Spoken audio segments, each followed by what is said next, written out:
내 삶을 변화시키는 감사의 기적 파트 3 감사력을 키워주는 일상의 습관 제2장 일상에서 키우는 감사력 소제목입니다. 감사한 것과 서운한 것을 대하는 법. 감사한 것도 많고 서운한 것도 많고 생각이 복잡하네요. 그냥 귀찮다고만 할 것이 아니라 감사한 것과 서운한 것의 목록을 정리할 필요가 있습니다. 그래야 기억하고 보답하거나 극복하고 개선하면서 감사가 넘치는 일상을 만들어낼 수가 있습니다. 내가 정리한 감사 목록 10가지를 예로 들어보겠습니다. 다만 내 개인의 상황에 해당하는 것들이므로 각자 상황에 맞게 재작성해 보기를 바랍니다. 1. 가정 환경의 감사. 부모님, 배우자, 자녀, 친척들은 물론이고 시어머니나 올케에게도 감사하자. 가족은 그 존재만으로도 감사할 일이다. 부모님 없이 나라는 존재가 있을 수가 없고 가족이라는 울타리 없이 나의 평강도 있을 수가 없다. 2. 조국을 주신 국가 환경에 감사. 5천년 역사의 대한민국, 한민족, 한교류에 감사하자. 조국을 지키고 있는 군인들에게도 감사하고 광복을 위해서 애쓴 독립투사들, 한국전쟁 때 한국을 지켜준 참전국과 그 용사들에게 감사하자. 국가야말로 가장 큰 가족이다. 3. 경제와 사회 환경에 감사. 우리 민족이 달성한 경제 성장과 사회 발전에 감사하자. 성장과 발전을 리드하는 경제인들, 사회 지도자들에게도 감사하자. 정치적인 영역 역시 비록 더딜지라도 많이 발전했고 발전하고 있는 중이니 불평보다는 감사의 응원을 보내자. 4. 자연 환경에 감사. 아름다운 하늘, 사계절, 꽃과 나무와 숲과 잔디, 강과 바다 등 감사할 자연은 끝이 없다. 그런 자연을 보호하기 위해서 나 대신 애써주고 있는 분들에게도 감사하자. 5. 생활 환경에 감사. 의식주에 감사하자. 의식주를 공급하느라 수고한 분들에게도 감사하자. 편히 잠잘 수 있는 것에 감사하자. 안전을 지켜주는 경찰관, 119 소방대원, 나를 대신해서 쓰레기를 치워주는 환경미화원, 아파트 관리인들에게 감사하자. 24시간 나의 생활에 편리함을 제공해주고 있는 동네 편의점에도 감사하자. 6. 직업 환경에 감사. 고용주와 상사, 동료와 부하 직원에게 감사하자. 온종일 함께 일하는 그들도 결국에는 가족이다. 고객이야말로 내 월급의 원천이니 감사하자. 회사에 도움을 주는 협력업체는 물론이고 수출입업체에도 감사하자. 7. 편리한 문화의 이기에 감사. 스마트폰, 인터넷, TV, 냉장고, 진공청소기, 자동차, 버스와 지하철, 약국과 병원에 감사하자. 발명가들과 개발자들에게 감사하자. 모든 것을 누리도록 해준 분들에게 감사하자. 8. 문화 환경에 감사. 시와 소설과 음악과 미술, 연극과 영화와 뮤지컬과 드라마, 오페라, 건축과 공예 등 삶의 질을 윤택하게 해주는 문화 환경에 감사하자. 작가와 음악가, 예술가와 건축가에게 감사하자. 전통 문화를 보존해온 분들에게도 감사하자. 9. 교회 환경에 감사. 목사님과 교회 리더들, 성도들에게 감사하자. 좋은 설교, 좋은 찬양, 좋은 간증에 감사하고 성경과 성경학자들, 믿음의 선진들, 영적인 거장들, 신앙서적의 저자들에게 감사하자. 우리에게 복음을 전해준 선교사들과 현재 해외에서 수고하는 선교사들에게도 감사하자. 10. 신체 환경에 감사. 신이 건강함을 주신 것에 감사하자. 모든 호흡, 모든 발걸음마다 은혜요 기적이니 감사하자. 환우라면 연약함을 체험케 하신 것에 감사하자. 주름살이나 기억력 감퇴 등 노화 현상까지도 겉사람은 낡아지나 우리의 속사람은 날로 새로워진다라는 마음으로 감사하자. 감사한 환경을 정리했다면 고통스러운 사건들의 목록과 서운한 사람들의 목록도 정리할 필요가 있습니다. 고통과 그 극복의 과정을 복기하면서 또 다른 고통이 생길 때마다 면역 치료제로 활용할 수가 있기 때문입니다.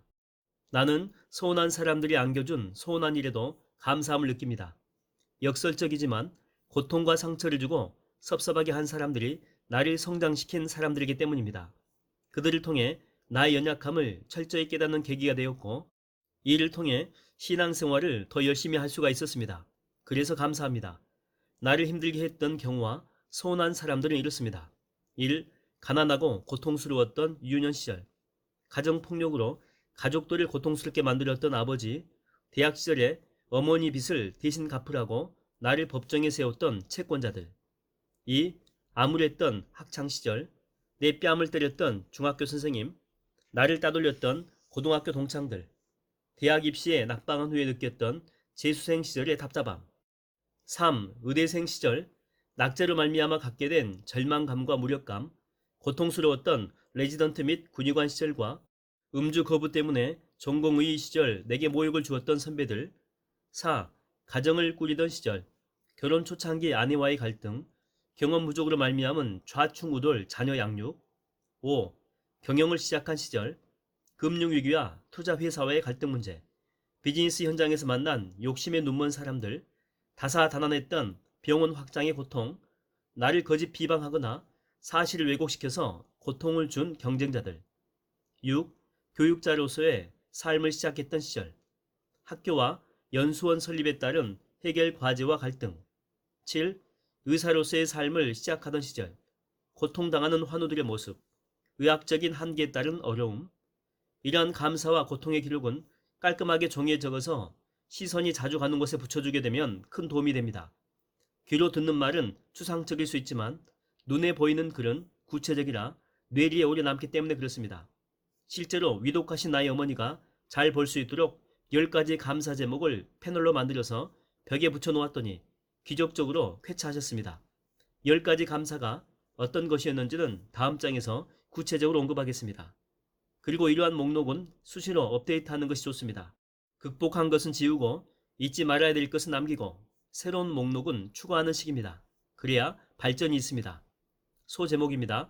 감사함에서 떠오르는 시상. 나는 의사인 동시에 감사운동가이며 시인이기도 합니다. 지난 2011년도부터 2018년까지 5건의 시집을 펴냈죠. 언뜻 보기에 의사, 운동가, 시인 사이에 아무런 연관성도 없는 듯 하지만 실은 매우 밀접한 관련이 있습니다. 먼저 정리해서 요약하자면 시를 쓰려면 생각부터 해야 하고 이는 곧 정신수양의 효과가 있기 때문에 마음을 평온히 찾게 됩니다. 마음이 평안해지면 몸도 건강해집니다. 심신의 건강을 통해 감사함이 충만해지면 좋은 글, 즉 시로 발현하게 됩니다. 이를 되풀이하다 보면 성정이 차분해지면서 자연스럽게 화는 줄어들고 감사할 일은 더 많아질 것입니다. 이처럼 건강, 감사, 시는 같은 뿌리에서 자라나는 가지와 꽃인 것입니다. 하나씩 살펴볼까요? 시를 쓰려면 일단 생각부터 정리해야 합니다. 그것도 깊게, 자주 해야 합니다. 사물을 깊이 있게 오랫동안 바라보면서 나만의 해석을 해야 시를 쓸 수가 있습니다. 그러므로 지식보다는 지혜가, 행동보다는 정적인 사고의 시간이 중요합니다. 예로부터 글을 잘 짓는 3가지 비결이라 일컫는 다문, 다독, 다상량 중에서 다상량이 제일 중요한 이유가 바로 여기에 있습니다. 그러기에 앞으로 나아가기에만 급급한 사람에게는 시심이 생기질 않습니다. 삶의 쉼표가 없으니 자신을 되돌아보면서 생각을 정리할 여유도 없기 때문이죠. 또한 언행이 폭력적인 사람도 시를 쓸 수가 없습니다. 아름다움을 발견하는 해안이 없고 정제된 표현을 할 수 있는 능력이 없기 때문입니다. 거꾸로 이야기하게 되면 시를 쓰면 쓸수록 자연스럽게 조급함과 난폭함으로부터 멀어지게 됩니다. 그러니 억지로라도 시상을 떠올려보는 시간을 가져보길 바랍니다. 예를 들면 출근길에 스마트폰이 아닌 세상을 살피라는 것입니다. 이름 모를 꽃을 보면서 새의 주저김을 들으면서 바람을 느끼면서 그렇게 하게 되면 범사에 감사할 일이 얼마나 많은지 알게 될 것입니다. 회사 탕비실에서 커피를 내리는 그 짧은 시간에도 물 끓는 소리, 커피향을 통해 시상을 떠올릴 수가 있습니다. 일터가 있다는 것도 감사, 맛있는 커피를 마실 수 있는 건강에도 감사, 상사의 잔소리도 나의 발전에 도움이 되니 감사, 같이 수다를 떨어줄 동료가 있음에 감사, 싸고 맛있는 점심 식사에 감사, 퇴근 후에 치맥을 함께할 친구와의 약속에 감사, 곧 다가올 주말에 대한 기대에 감사. 이러한 행복한 감사는 아름다운 시상으로 이어질 수가 있습니다. 여기서 끝이 아닙니다. 이렇게 정리된 생각들을 종이나 컴퓨터에 옮기면서 또 많은 생각을 하게 됩니다. 정확하게는 생각의 정리라고 할 수 있겠습니다. 나의 경우 매일 감사기도와 함께 감사일기를 적는데 이 역시 시심을 만드는 아주 중요한 과정입니다. 시를 쓴다라고 하는 것은 그리 거창한 일이 아닙니다. 기쁠 때는 고마움과 즐거움을 쓰고 슬플 때는 기쁨의 소중함을 알게 되어서 고맙다라고 쓰면 감사의 시가 되는 것입니다. 이처럼 기쁨과 슬픔 모두를 감사하는 마음으로 받아들이게 되면 모든 것이 시로 바뀝니다. 두려워할 필요가 없습니다. 일단 쓰기 시작하면 그렇게 어렵지 않습니다. 큰 문학상을 받거나 교과서에 실릴 명작을 쓰려는 것이 아니지 않습니까? 시를 쓰면서 얻게 되는 선물이 놀라울 정도로 값진 것들이기 때문에 꾸준히 지속할 힘이 생길 것입니다. 쓰지 않고는 못 배긴다는 표현처럼 말입니다. 나는 산책이나 등산처럼 걷거나 여행을 다닐 때에 시상을 많이 떠올립니다. 특히 목적지만을 향해서 돌진하는 주마간산식 걷기보다는 힘이 들어서 잠시 쉬어갈 때 좋은 시어를 많이 길어 올릴 수가 있었습니다. 오르막길에서는 힘이 들어 아름다움을 누리지 못하고 내리막길에서는 시간이 쫓긴다는 이유로 아름다움을 외면하면서 사는 것이 현실입니다. 그래서 쉼이 중요한 것입니다. 실제로 내리막길보다 힘든 오르막길에서 시상이 더 잘 떠오릅니다. 그것은 바로 육체적인 고통이 정신적인 자극을 주기 때문입니다. 정신적인 자극을 준다라고 하는 것은 스트레스로 가득한 몸과 머리에 정신적인 풍요로움을 주고 그 반응을 누리라는 것입니다. 언제나 감사의 삶은 쉼과 누림을 전제로 합니다. 삶이 침체에 빠지게 되면 자아에 갇혀서 감사를 잃어버리기 쉽습니다. 이때 네 가지 자극이 있어야 역동적인 삶을 회복할 수가 있습니다. 독서를 통한 지적인 자극, 감동을 통한 정서적인 자극, 만남을 통한 사회적인 자극, 여행을 통한 문화적인 자극이야말로 정신 건강에 필요한 비타민이라고 할 수 있습니다. 외부 자극을 통해서 자아에서 벗어나 경이로움에 눈을 뜨고 타자성을, 여기서 타자성이라고 하는 것은 나 말고 내 주변에 있는 모든 다른 것들을 이야기합니다. 그래서 타자성을 경험하면 감사의 신세계를 발견하게 될 것입니다. 시의 세계가 열린다고나 할까요? 다음은 저자가 쓴 시입니다. 제목 감사 행복 마을. 감사로 시작하는 아침. 밤새 쌓인 축복이 흰 눈처럼 쏟아지는 하루를 맞는다. 밤새 지어진 꿈이 햇살처럼 비추는 신세계가 다가온다. 감사로 마무리되는 밤. 하루의 선물 보따리를 풀어보니 큰 것, 작은 것, 하얀 것, 검은 것, 둥근 것, 세모난 것, 울퉁불퉁한 것. 아하, 모두가 감사의 도구였구나. 은총의 렌즈로 세상을 보니 모든 환경이 감사로 바뀌네. 사랑의 렌즈로 사람을 보니 모든 이가 은인으로 바뀌네. 감사는 기쁨을 낳고 기쁨은 행복을 낳고 행복은 또 감사를 낳는다. 감사가 눈덩이처럼 불어나니 세상이 하늘빛으로 가득 차네. 과거의 상처가 진주 감사로, 현재의 짜증이 축제 감사로, 미래의 문제가 씨앗 감사로, 감사 감사 또 감사, 감사 행복 마을 이로다. 진정한 글은 치열한 감사의 현장에서 터져 나옵니다. 감사 행복 마을은 2015년 10월 금산에 있는 일홈염수원의 감사 행복 마을에 오픈 당시에 쓴 시입니다. 벅찬 마음으로 아침에 눈을 뜬 다음에 생각나는 단상들을 정리한 것이죠. 돌이켜보게 되면 시를 지었다기보다는 그저 내게 영감으로 오는 것을 받아 쓴 느낌입니다. 감사의 렌즈로 인생을 보게 되면 모든 사람이 고마운 사람이고 모든 것이 아름다움의 대상이 됩니다. 그 모든 대상과 사유에 감사할 뿐입니다. 신이 아름다움을 발견할 수 있는 해안을 주신 것도, 부모님이 감수성을 물려주신 것도, 등산할 수 있는 건강함이 있는 것도, 주변에 사랑의 감정을 공유하고 있는 좋은 사람이 많은 것도, 세종대왕이 아름다운 한글을 창제하신 것도, 시집을 출간해주는 출판사가 있는 것도, 시를 읽어주는 독자가 있다는 것도 모두 다 감사한 일입니다. 개인적으로 신의 선물 중에서 가장 소중하게 생각하는 것이 계절입니다. 시상을 떠올리는데 계절처럼 좋은 것이 없기 때문입니다. 봄에는 만물이 소생하는 것을 보면서 생명의 글을 쓰고, 가을에는 낭만을 놀이하고, 여름과 겨울에는 더위와 추위가 주는 의미를 되새기면서 감사의 글을 씁니다. 겨울 없는 봄이 없고 여름 없는 가을이 없죠. 만물에는 다 존재 이유와 뜻이 있는 것입니다. 게다가 우리나라는 그런 사계절을 누릴 수 있는 곳이니 이 땅에 태어난 것도 참으로 감사한 일입니다. 해가 뜨고 달이 지는 것처럼 당연시 여기는 계절의 변화에 이렇게 많은 감사가 있다는 사실이 놀랍지 않습니까? 인생은 순간순간 그 자체가 기적이고 모든 것이 고마운 선물입니다. 아래는 또 저자의 시입니다. 제목 안해. 하늘 주신 생의 반려자, 평생 비전의 동역자, 백만송이 장미를 꽃피우는 성김의 대가, 자녀들의 친구이자 애인, 최상의 요리사, 작은 선물에 감격해 하는 여인, 톡톡 아이디어의 샘, 인생 탐험가이자 지식 탐구자, 정리정돈의 전문가, 끝없이 영성의 삶을 배우는 성경학도, 집안의 해처럼 밝은 안해 배미경, 바로 당신입니다.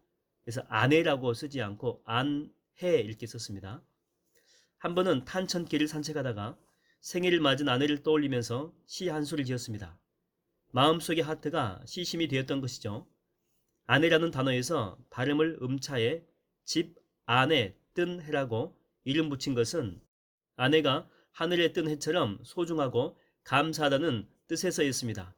이런 마음을 예쁜 엽서에 담아 보냈더니 아내가 너무 기뻐하면서 연신 고맙다는 표현을 했습니다. 아름다운 시를 쓴 시인들은 그 내용을 지키기 위해서 당연히 자연스레 아름다운 삶을 살게 됩니다. 아름다운 시를 읽은 독자들도 당연히 자연스럽게 아름다운 삶을 추구하게 됩니다. 그러면서 누군가에게 그 아름다움을 습관처럼 전파하게 될 것입니다. 나와 너로부터 시작한 감사의 마음이 해피바이러스처럼 널리 퍼져나가는 것이죠. 다시 강조하지만 습관을 바꾼 개인들이 모이게 되면 사회가 바뀝니다. 나에게만 좋은 일이 생기길 바라는 이기심보다는 우리 모두에게 좋은 일이 생기길 바라고 감사를 나누는 사람이 많아졌으면 좋겠습니다. 이것이 바로 감사운동의 목적입니다. 소제목입니다. 하루 5감사 조기교육. 우리 곁에 와줘서 고맙다. 이 세상에 태어났을 때 부모님들이 처음으로 해주시는 인사말입니다. 그때부터 이미 감사 교육이 시작된 것이죠. 밥만 잘 먹고 아프지만 않아도 무탈하게 자라줘서 고마워 라는 말도 해주십니다. 유아기 때에는 이런 생각을 하게 됩니다. 아, 내가 이런 행동을 하게 되면 부모님이 웃으면서 감사하다고 하시는구나.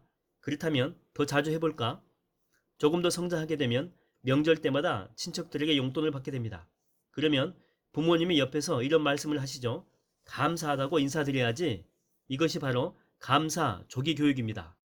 아이가 어려서 동행해야 하는 시기가 산 교육을 펼치기에 가장 좋을 때입니다. 부모님이 경비 아저씨, 마트 계산대의 점원, 버스기사, 선생님 등 만나는 사람마다 인사를 건네게 되면 아이는 은연중에 따라하게 됩니다. 왜냐하면 그런 대화를 주고받는 사람들의 표정이 온화해서 보기에 좋기 때문입니다.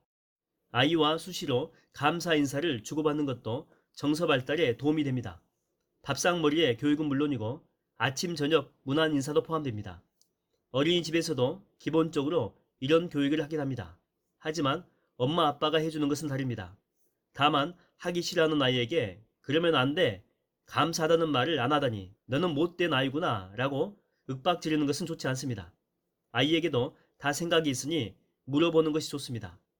일기를 쓸 수 있는 나이가 되면 자연스럽게 감사 일기를 써보도록 권해보길 바랍니다. 보통의 아이들은 일기 쓰는 것을 아주 싫어하죠. 왜냐하면 뭘 쓸지 모르기 때문입니다. 그럴 때는 오늘의 감사 포인트를 하나씩 짚어주면서 써보라고 권해보길 바랍니다.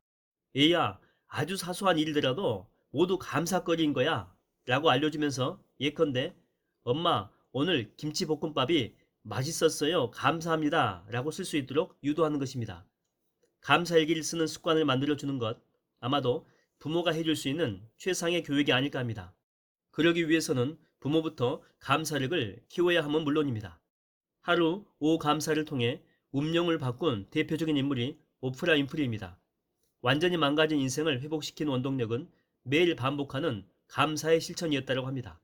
항상 작은 노트를 가지고 다니면서 감사일기를 적었는데 원칙은 이러했습니다. 1. 마음에 꼭 두는 예쁜 노트를 가지고 다니면서 감사할 일이 생기게 되면 언제든지 기록한다. 2. 아침이나 저녁, 언제든 하루를 돌아보며 감사 제목을 찾아 기록하는 시간을 가지되 일상의 소박한 감사 제목을 놓치지 않는다. 3. 사람을 만날 때 그 사람으로부터 받은 느낌, 만남이 가져다준 기쁨 등을 기록한다. 4. 내가 속한 공동체에서 감사 모임을 만들어 함께 적고 함께 감사거리를 나눈다. 5. 버스에 타거나 카페, 정원에 있을 때 편안한 장소를 택해 감사한 일을 적고 그동안의 기록들을 훑어보면서 감사 제목이 어떻게 변하고 있는지를 살핀다. 별로 특이해 보일 것이 없어 보이지만 사소한 실천이 쌓이고 쌓여서 지구상에서 가장 성공한 토크쇼 유형을 만들어준 것입니다. 어린 학생의 예도 있습니다. 미국 보스턴에 제가 세운 회사인 이론법인의 총판이 있습니다. 어느 날 미아남 총판장의 딸이 전미고등학교 토론대회에서 챔피언이 되었다는 반가운 소식이 들려왔습니다. 그것이 얼마나 대단한 일이었냐면 챔피언이 되니 모든 아이비리그 대학교에서 앞다투어 전액 장학금을 주겠다라고 제안할 정도였습니다. 최고 인재로서 대접을 받는 것이죠. 축하한다며 우승의 비결을 물었더니 열심히 공부해라가 아니라 하루 5감사를 꾸준히 실천한 덕분이라고 했습니다. 어릴 때부터 잠자리에 들기 전에 하루 5감사를 나누는 훈련을 했던 게 주요했다는 것이죠. 5가지를 채우지 못하게 되면 잠을 재우지 않을 정도로 음악에 훈육했다고 합니다. 도대체 5감사의 무엇이 아이를 달라지게 했을까요? 아침에 눈을 뜬 아이는 밤에 엄마가 감사 제목을 물어보겠지라는 생각을 하게 됩니다. 이 때문에 일상생활을 하는 와중에 쉬지 않고 감사거리를 찾습니다. 아이의 레이더가 자연스럽게 감사 모드로 바뀌는 것이죠. 저녁이 되면 아침부터 찾은 감사거리를 한 문장으로 정리합니다. 자연스럽게 관찰력, 어휘력, 논리력, 통찰력, 창의력, 분석력, 포용력 등이 상승합니다. 그것이 반영된 감사 내용을 본 부모님이 칭찬합니다. 아이의 자존감이 상승합니다. 자존감이 상승한 아이는 내일 더 많은 감사함을 만나게 될 것입니다. 긍정적인 자아상이 형성되는 것이죠. 당연히 교우 관계도 좋아지죠. 굉장히 멋진 선순환이죠. 감사 초기 교육의 핵심은 자녀에게 감사를 경험하게 하는 것입니다. 부모 먼저 모범을 보여 감사를 실천하고 자녀에게 감사로 감사를 가르쳐야 합니다. 만일 가장으로서 인생의 어려움을 겪고 있다면 자녀에게 솔직하게 오픈하는 것도 중요합니다. 가족이 함께 어려움을 경험하면서 감사를 배워나가면 효과는 배가 됩니다. 감사는 나누면 나눌수록 커지는 것이니까요. 감사의 삶을 살다 보게 되면 삶의 태도가 바뀌면서 모든 것이 긍정적으로 바뀝니다. 모든 일에, 모든 환경에 감사하게 됩니다. 사람을 대할 때도 감사의 마음을 갖는 착한 아이가 되죠. 이런 교육이야말로 전인 교육이 절실한 이 시대에 꼭 필요한 조기 교육일 것입니다. 영어 단어 하나 더 외우는 일보다 훨씬 값진 것입니다. 나는 우리 회사 직원들이나 다른 회사 직원들을 교육할 때 감사하면 10년 안에 CEO가 됩니다 라고 공언하곤 합니다. 직장에서 윗사람, 아랫사람, 동료들에게 감사하는 태도로 매일매일 감사함을 표현하며 일하는데 어떻게 승진이 안 될 수가 있겠는가 라는 논리를 덧붙이죠. 처음에는 농담처럼 받아들였다가 다음의 말을 듣고는 진지해집니다. 식당을 운영하는 사장님을 예로 들까요? 사장님이 모든 손님을 감사하는 마음으로 대하고 언제나 변함없이 웃는 얼굴로 감사의 표시를 한다면 그 식당의 장사가 잘 되겠습니까? 안 되겠습니까? 슈바이처 박사는 어린 시절에 아버지의 강요로 감사의 마음을 표현하는 습관, 글 쓰는 습관을 갖게 되었습니다. 편지를 쓰지 않고는 하루도 베개 넣을 수가 없었다라고 했습니다. 특히 크리스마스가 지나고 나면 너희들은 크리스마스 선물을 받았다. 늦지 않도록 감사하다는 답장을 써야 한다 라고 하며 감사 편지를 쓰도록 훈련받았다고 합니다. 어린 시절에 좋은 습관을 가진 것이 미래를 바꾸는 씨앗이 되었다라고 볼 수 있습니다. 조기 교육이 좋지 않은 어감으로 쓰이는 요즘이지만 감사 조기 교육은 빠르면 빠를수록 좋습니다. 소제목입니다. 감사력이 절실하게 필요한 대한민국. 일찍이 세종대왕은 행복과 평화와 풍요를 통해서 정신문화가 꼽히는 국가를 만들고자 했습니다. 그 덕분에 이렇게 예쁜 한글로 자유롭게 글을 쓰고 있습니다. 백범 김구 선생은 높은 문화의 힘을 가진 세계에서 가장 아름다운 나라, 평화가 우리로부터 온 세계로 실현되는 나라, 모든 국민이 온 세계로부터 신뢰를 받는 성인이 되는 나라를 꿈꿨습니다. 그런데 지금은 어떤가요? 우리 스스로 자학의 늪에 빠져 허우적거리고 있는 것은 아닌가요? 지금 대한민국의 현실은 부정적 분위기가 팽배합니다. 너무 오랫동안 부정에서 부정으로 이어지는 악순환에서 벗어나지 못하고 있습니다. 지금 국민은 보수도 진보도 아닌 도덕적으로 깨끗한 나라를 열망합니다. 깨끗한 정치, 고귀한 성품을 가진 리더십을 갈망합니다. 이제 도덕성의 뒷받침이 없는 이념 논쟁은 사라져야 됩니다. 국민 사이에 공감되는 부유한 나라보다는 깨끗하고 행복한 나라, 좀 못 살아도 아름다운 나라였으면 좋겠다는 것입니다. 정치적으로 늘 혼란스럽지만 따져보면 감사할 거리가 너무 많습니다. K-팝을 필두로 한 음악, 영화, 스포츠는 물론이고 코로나19에 대처하는 의료체제, 조선업, 반도체 등 세계 1위를 차지하고 있는 것들이 너무나도 많은데도 감사할 줄 모릅니다. 나는 전후 세대로서 근대화, 산업화, 민주화, 선진화의 모든 과정을 지켜본 사람입니다. 서독 특수, 월남전 특수, 중동 특수, 중국 특수 등 경제가 꿈틀거리는 것을 봤고 88년 서울올림픽과 2002년 한일 월드컵을 보면서 대한민국이 얼마나 자랑스러운지도 경험했습니다. 그러나 대부분의 세속적인 미디어는 한국을 깎아내리기에 바쁩니다. 자랑스러운 것은 보지 않고 비하할 거리만 찾습니다. 경기가 좋아져도 좋다는 얘기를 잘 하지 않습니다. 말 그대로 감사의 부재인 것입니다. 오히려 외국인들이 너희 나라는 좋은 게 너무 많은데 부정적이다 라는 말을 해줍니다. 비하 바이러스는 감사할 줄 모르는 사람들을 숙주로 삼아서 확산합니다. 대한민국을 새롭게 할 감사 행복 바이러스가 절실하게 필요할 때입니다. 고상하고 매력적인 국가 비전이 절실한 때입니다. 대한민국이 회복되려면 전방위적으로 감사운동이 일어나야 됩니다. 비관적인 것보다는 수용하는 감사와 긍정 문화로 변해야 우리 사회가 밝아질 것입니다. 여당이 야당에게 감사하고 야당이 여당에게 감사하면서 국민을 위하는 나라, 대통령이 국민에게 감사하고 국민이 대통령에게 감사하는 수준 높은 나라, 국민을 위해서 봉사하는 공무원과 경찰과 군인들이 인정받고 존경받는 나라, 고용주가 종업원에게 감사하고 종업원들이 고용주에게 감사하면서 노사가 상생하는 나라, 선생님들이 학생들에게 감사하고 학생들이 선생님들에게 감사하는 예의 바른 나라, 자녀가 부모에게 감사하는 효성이 지극한 나라, 부부가 서로 감사하면서 사랑하는 나라, 모두 개개인들의 감사력이 선행되어야 빠르고 확실하게 자리 잡을 것들입니다. 개인부터 변해야 합니다. 내가 변하면 사회가, 국가가 바뀝니다. 함께 정신대국을, 문화대국을 만들어 나가야 됩니다. 경제적으로는 약간 기대에 못 미쳐도 감사의 나라로 행복의 나라 대한민국을 꿈꿔봅시다. 나는 꿈만 꾸지 않고 움직였습니다. 2015년 4월에 처음 시작한 감사 행복 축제라는 세미나가 바로 그것입니다. 1박 2일 동안 감사 행복마을, 이롬 금산연수원이라고 합니다. 여기에 모여서 감사에 대해 배우고 실천하는 축제입니다. 최근에는 코로나19 때문에 오프라인 모임을 열지 못했지만 지난 2015년부터 5차례 행사를 치렀습니다. 지금까지 약 750명이 참가해 함께 감사력을 키웠죠.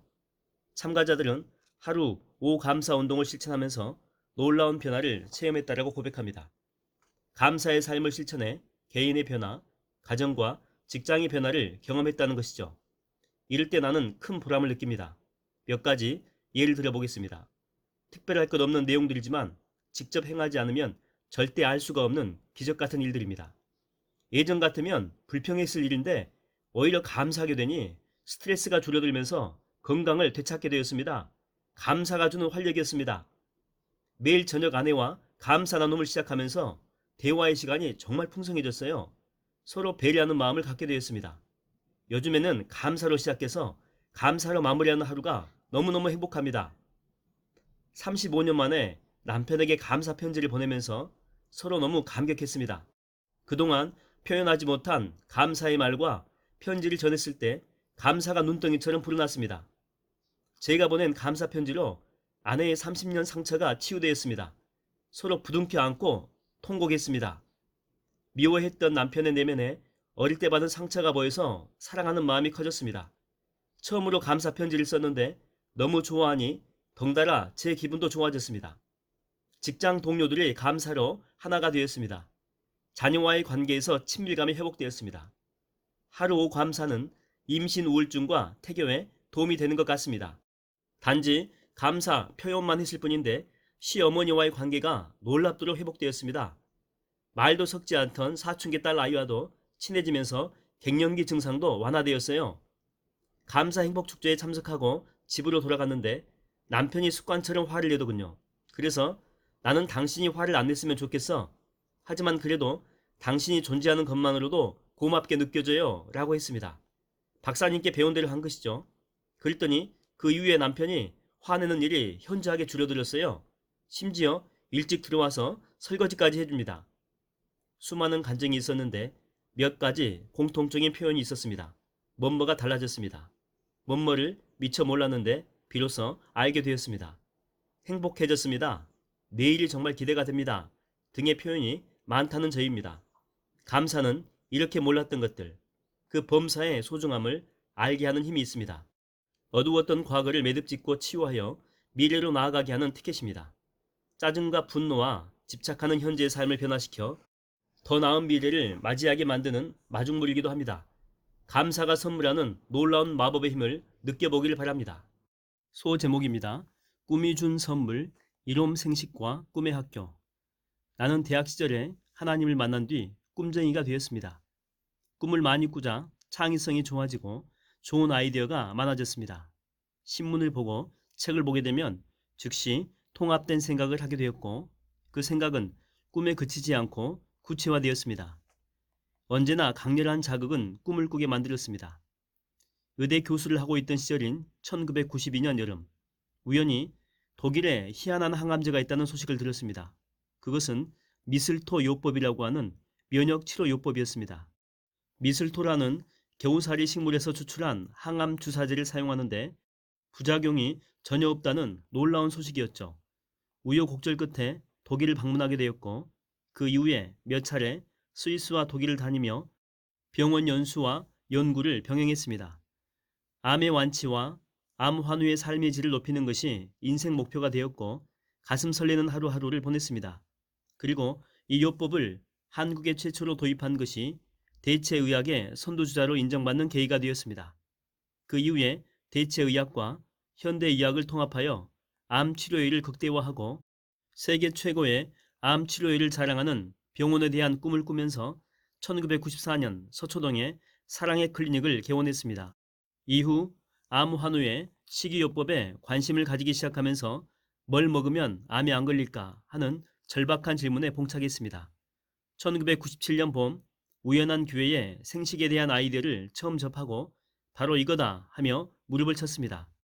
나쁜 식습관 때문에 병에 걸린다면 좋은 음식으로 고치지 못할 병은 없다는 생각으로 본격적인 개발에 착수했습니다. 꿈은 타이밍이 중요합니다. 꿈을 이루고자 한다면 순간 포착 능력이 중요합니다. 우연히로 넘겨버리는 사람에게는 영원히 기적 같은 일은 일어나지 않습니다. 우연을 인연과 필연으로 인식하는 생각의 전환이 있어야 합니다.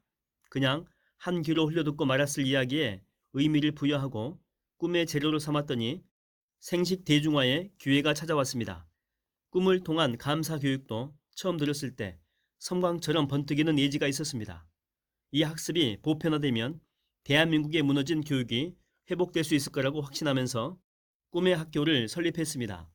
충남 서산에 위치한 꿈의 학교는 2002년 국제사랑의 봉사단 소속으로 설립된 중고등학교 대안학교입니다. 하나님의 품성을 닮아 모든 사람을 품고 사랑할 수 있는 인격, 하나님의 꿈을 이루어가는 비전, 조국과 인류의 미래를 책임질 수 있는 실력을 겸비한 학생을 키우겠다라고 하는 것이 설립 목적입니다. 궁극적으로는 세상을 치유하고 변화시키는 전인적인 하나님의 사람, 크리스천 리더를 키우는 것이 목표입니다.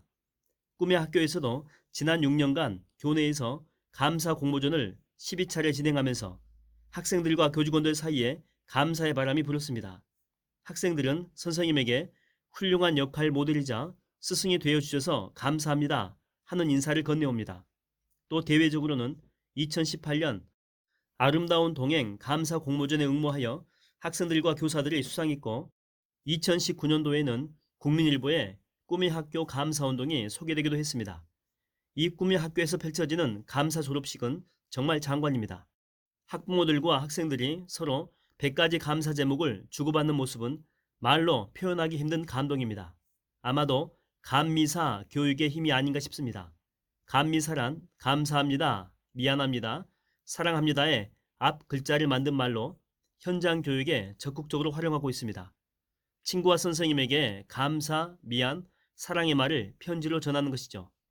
숨 쉴 수 있고 걸을 수 있는 것처럼 작은 것에도 감사하게 되었다는 학생, 평소 작은 일에도 감사하는 마음을 갖기 시작하자 기도가 바뀌었다는 학생, 감사할 수 있음에 감사하고 작은 것부터 감사하니 부정적인 생각에서 긍정적인 생각으로 바뀌었다는 학생, 감사 운동을 통해서 지금까지 당연하다라고 생각했던 것들이 나의 권리가 아닌 은혜였다는 것을 알게 되어서 작은 일에도 즐거워하게 되었다는 학생 등이 기억에 남습니다. 나는 오늘도 꿈의 학교가 세계 곳곳에 세워지는 꿈을 꿉니다. 곳곳에서 전 세계 아이들이 마음껏 자라나는 모습을 보고 싶습니다. 그 꿈이 꼭 이루어질 것을 믿습니다. 소 제목입니다. 마법의 감사일기로 내일 다시 태어나기. 나는 지금 매일 감사일기를 쓰고 있다. 하루를 힘겹게 산 날에도 실패한 것 같은 날에도 감사를 한번 돌아보기로 했다. 그러다 보니 전에는 무심하게 생각되었던 것들이 놀라운 감사거리가 되어간다. 평범한 일상에서 감사하는 것은 흔한 돌무더기에서 광채나는 보석을 발견하는 것과 같다. 감사의 퍼즐을 하나씩 맞춰 나갈 때 언젠가 웅장하고 아름다운 그림이 완성될 거라는 희망에 찬 기대를 해본다. 감사행복축제 참가자가 남긴 말입니다. 감사일기란 5감사 제목과 그 내용을 적는 간단한 일이지만 참가자의 말처럼 놀라운 기적을 선물해 줍니다. 실천법은 의외로 간단합니다. 우선 오프라 윈프리의 말처럼 마음에 드는 노트를 삽니다. 아무래도 마음에 드는 노트여야 자주 열어보겠죠. 그리고 매일매일 일상생활 속에서 느꼈던 5가지 감사를 일기처럼 적는 겁니다. 엄청나게 대단한 것을 적어야 되겠다라고 하는 강박관념을 버리는 것이 좋습니다. 오늘 무사고 운전에 감사합니다. 오늘 꼭 먹고 싶었던 음식을 맛있게 해주신 엄마가 계셔서 감사합니다. 이처럼 소소한 일상에 대한 감사여도 상관없습니다. 그건 어디까지나 내 일기장이니까요. 다만 제목 밑에 왜, 무엇이, 그래서, 어떻게처럼 감사의 상황을 구체적으로 쓰는 것이 좋습니다. 목표는 크지 않더라도 내용은 언제나 구체적이어야 합니다. 그래야 실천하기 좋고 당연히 성공하기도 좋기 때문입니다. 오늘의 감사 역시 구체적으로 적어야 훗날 복귀하기에 좋습니다. 일단 하루에 5가지 정도로 출발해서 점차 기도 제목을 늘려나가는 것이 좋습니다. 처음이라서 어렵다면 우선은 한 가지부터 시작해도 됩니다. 지레 겁을 먹는 것보다는 시작하는 것이 중요하니까요. 또한 매일매일 작성하는 것이 좋지만 혹여 하루를 빼먹더라도 포기하지 않고 다시 시작하는 것이 좋습니다. 금연하는 방법과 비슷하죠. 간헐적이라 하더라도 감사일기를 쓰는 사람과 아예 쓰지 않는 사람의 차이는 크기 때문에 중도에 포기하면 안 됩니다. 작심삼일이라는 말처럼 3일을 실천하게 되면 감사의 겉핥기 수준이지만 안 한 것보다는 낫습니다. 3일이 쌓여 3주가 되면 감사가 몸에 뿌리를 내려서 습관으로 정착됩니다.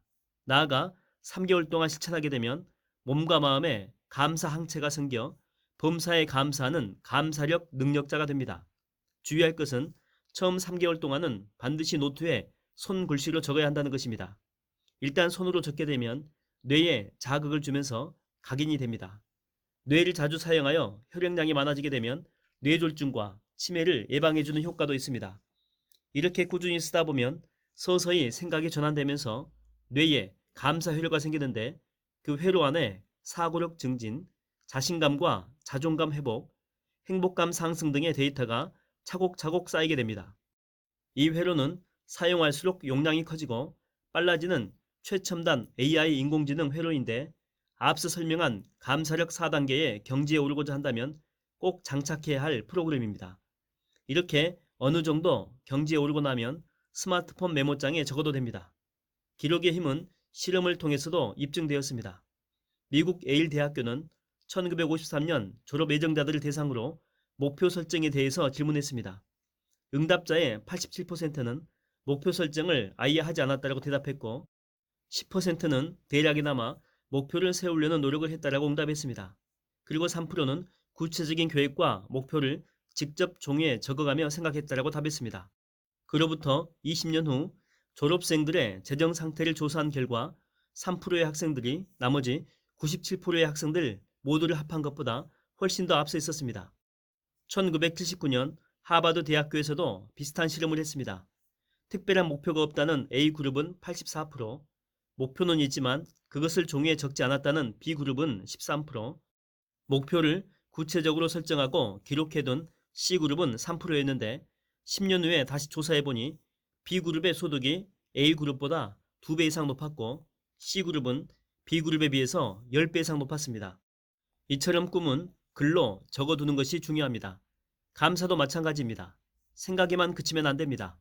오늘 하루가 가기 전에 사소한 일이지만 그래도 감사했다는 생각을 하고 그 기록을 남기면서 성찰하고 다시 내일부터 감사의 마음을 주변에 표현하면서 직접 행동하길 바랍니다.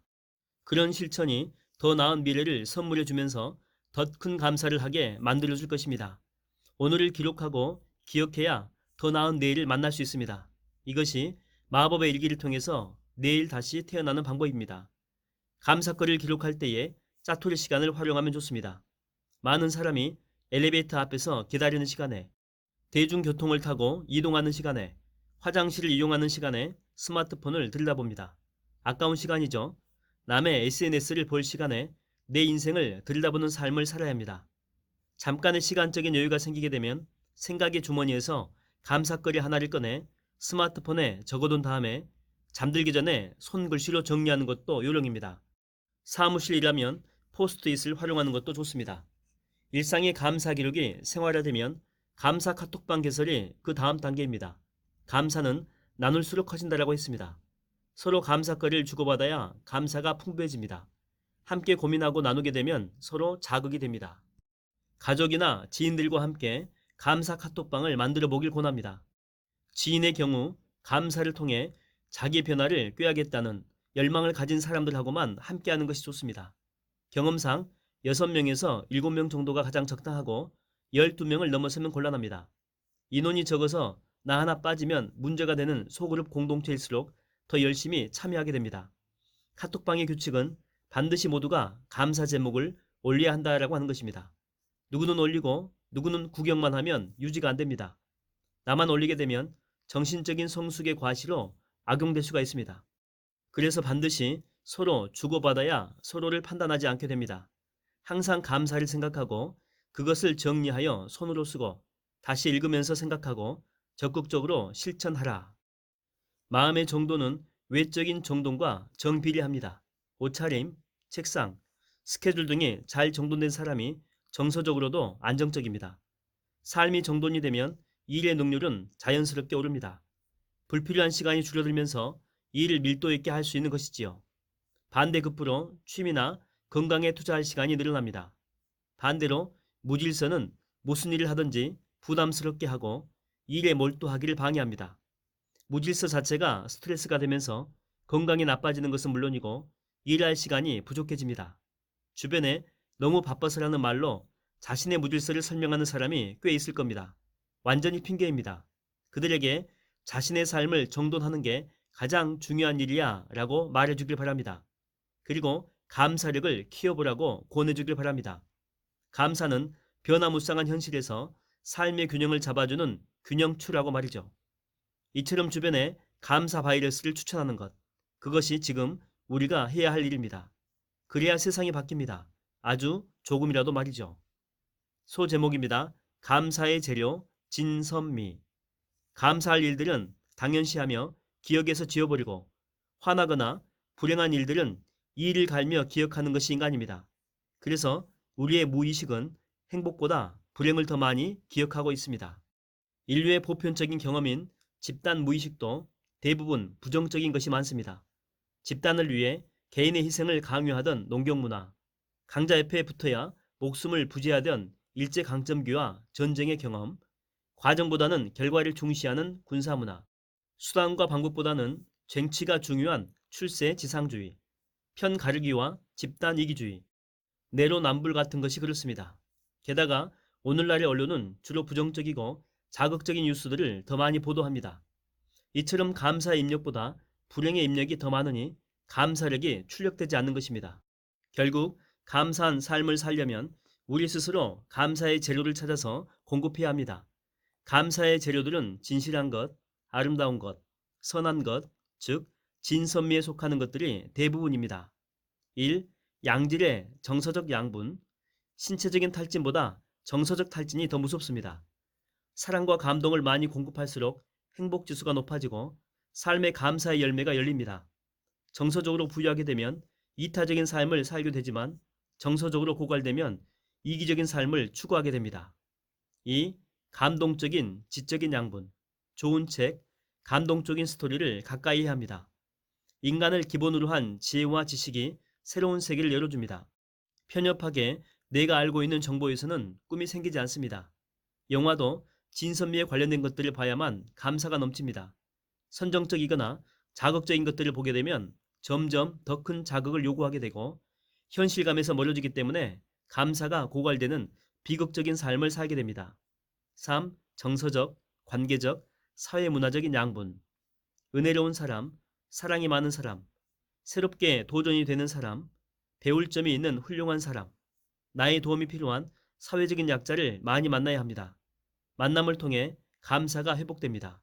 동시에 나의 존재를 확인하게 되고 생동적인 삶을 살게 됩니다. 4. 자연과 문화적인 양분. 늘 자연을 가까이 하는 것이 좋습니다. 여행을 통해서 자연과 문화를 체험하고 좋은 음악과 예술을 보면서 경이로움을 느끼는 것이 필요합니다. 특히 여행은 자신을 들여다보는 외부의 창입니다. 이색적인 것을 탐닉하기보다는 아름다운 자연을 누리는 여행이 감사가 회복되는 비결입니다. 감사의 재료는 실로 무한하지만 나의 수용, 나의 표현, 나의 체험이 감사력을 키웁니다. 문제는 마음의 눈이 열리느냐, 그렇지 않느냐 하는 데 있습니다. 눈은 스스로 떠야 합니다. 감사의 재료 중에는 친절도 있습니다. 감사의 삶을 살아가려면 먼저 적극적으로 사람들을 사랑하고 섬기고 친절을 베풀어야 합니다. 친절은 상대방에게 감사를 유발하는 행동이니 서로 감사를 주고받게 되는 상승 효과가 있습니다. 상대방에게 감사하게 되면 감사의 응답이 오고 친절을 베풀면 친절의 응답이 오게 마련이니까요. 그러한 관계 속에서 감사가 풍성한 삶을 만나게 될 것입니다. 이른바 감사의 부메랑 효과입니다. 인간은 남과 더불어 살도록 만들어진 사회적인 동물입니다. 본능적으로 타인이 보이는 반응을 통해 나의 태도와 행동을 조절하게 됩니다. 우리가 상대방의 표정을 보고 몇십 분의 1초 만에 상대의 감정을 읽을 능력을 갖추게 된 까닭도 바로 여기에 있습니다. 특히 상대가 기뻐하는 표정을 가장 빨리 포착한다고 합니다. 어린아이가 부모의 표정을 보고 반응하는 것을 생각하게 되면 이해가 쉬울 겁니다. 물론 감사 인사를 받기 위해서 친절을 베풀라는 뜻은 아닙니다. 하지만 상대방에게 친절을 베풀어 기쁨이라고 하는 과실을 얻어낸다면 그거야말로 아름다운 삶일 것입니다. 진선미의 가치를 찾아 실천하는 일, 내일까지 미루거나 주저할 이유가 전혀 없습니다.